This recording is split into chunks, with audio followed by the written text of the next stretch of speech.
Welcome to the Deep Dive. We sift through complex information to give you the key insights, helping you get well-informed, fast. Today, we're plunging into a really high-stakes geopolitical situation. It touches on international relations, military strategy, even alleged past terrorism. Our mission for you today is to unpack some fascinating sources. They shed light on Iran's future, global power moves, and the, well, sometimes surprising roles of players like Pakistan, Turkey, Azerbaijan. And we'll also look at a specific incident, one that's maybe faded a bit from memory, connecting Iran to alleged terrorism right here in India. Indeed, these sources, they really paint a vivid picture. It's a volatile region, possibly on the cusp of major change, driven by powerful interest, long-standing conflicts. We'll synthesize the details of military stuff, diplomacy, alleged hidden agendas, helping you connect the dots. Okay, let's dive in. Starting with these very recent actions putting Iran squarely in the crosshairs. Our sources detail actual U.S. attacks on Iranian nuclear sites, Fordo, Isfahan, Natanz specifically. What can you tell us about how these happened, the force involved? Yeah, what's fascinating, according to the sources, is the precision. They reportedly used B-2 bombers and these GBU-57 bombs. We're talking 12 GBU-57s and over 30 Tomahawk missiles. So this wasn't just a minor skirmish. It signals a serious escalation. Right, and these aren't just standard issue planes and bombs. The sources get specific here, and it seems really significant why these particular tools. Exactly. Putting it in context, the B-2 bombers are major strategic assets. They were actually developed way back during the Cold War for the Soviet Union. Each one cost something like $2.1 billion back in 1994. Today, that's easily maybe $4.5 billion. They're stealth, so they can supposedly slip into enemy territory undetected.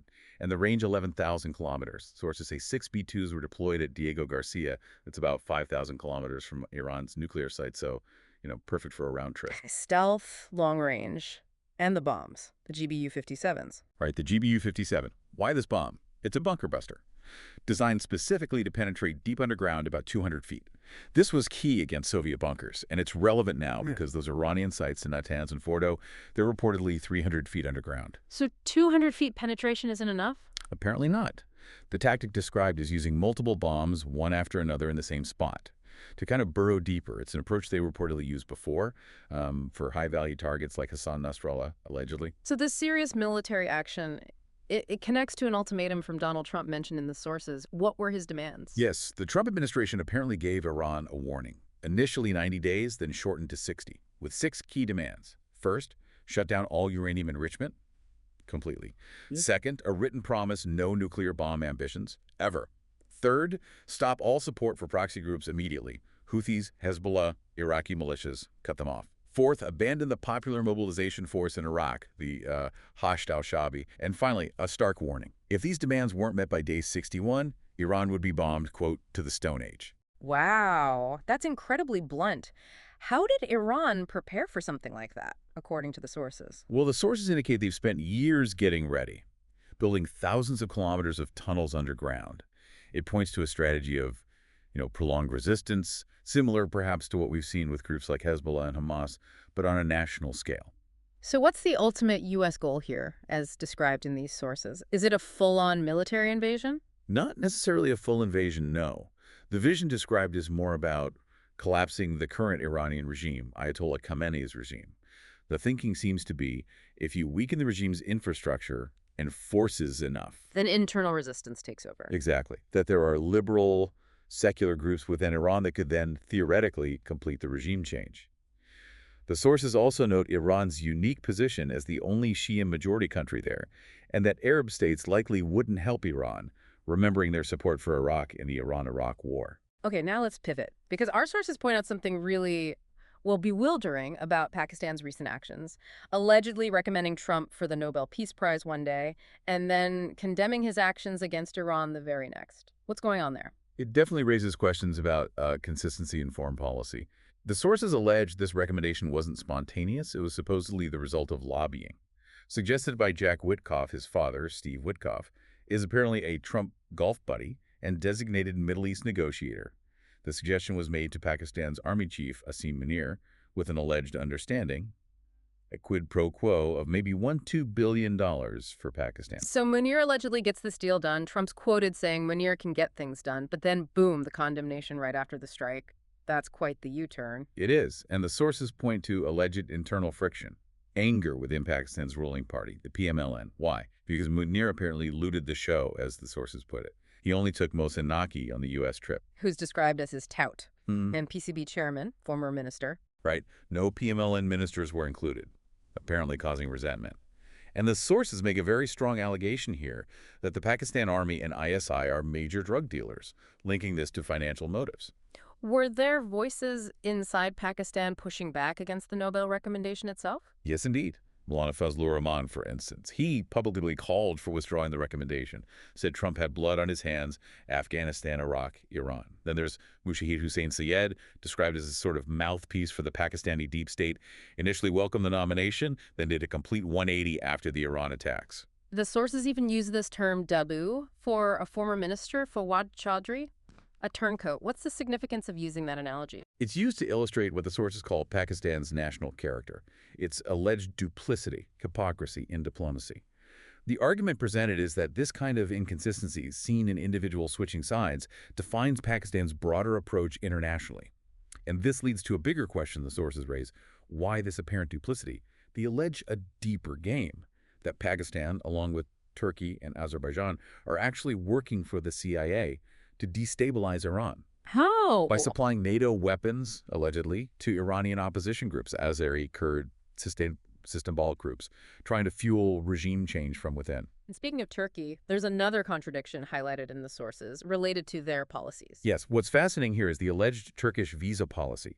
The sources claim Israelis get visa-free entry for 90 days, Okay. but Palestinians, Yeah. they reportedly need to pay fees, provide documents. This is presented as being in stark contrast to Turkey's public pro-Palestinian, anti-Israel stance, suggesting, again according to the sources, a hidden agenda. Right. Now let's shift focus again to something very specific and maybe quite shocking for some listeners, linking Iran directly to alleged terrorism in India.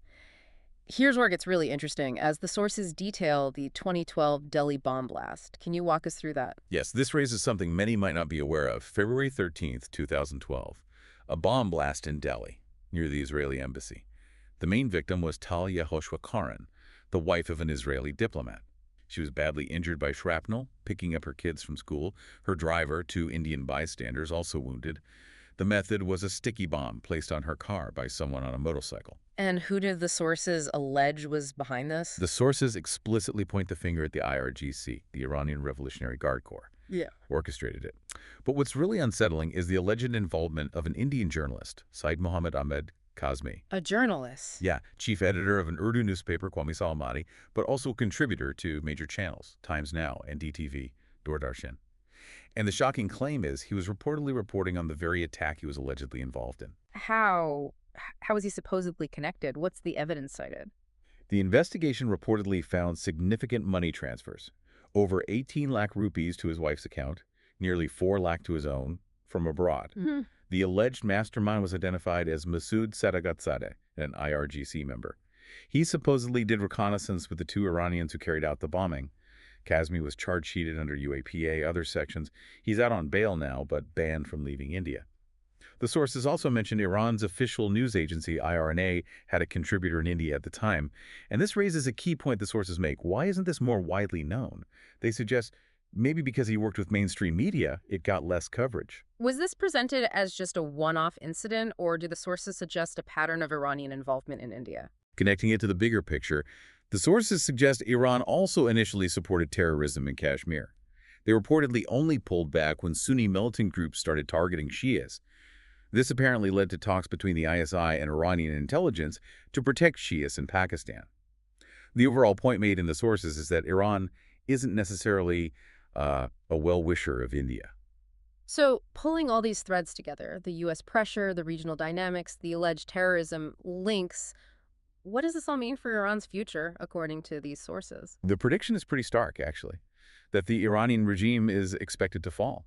The sources make a very strong claim here that regardless of who's U.S. president, the forces they say own America's economy and media will ensure it happens. We're just relaying what the sources claim, of course. Right, and what happens after in this scenario?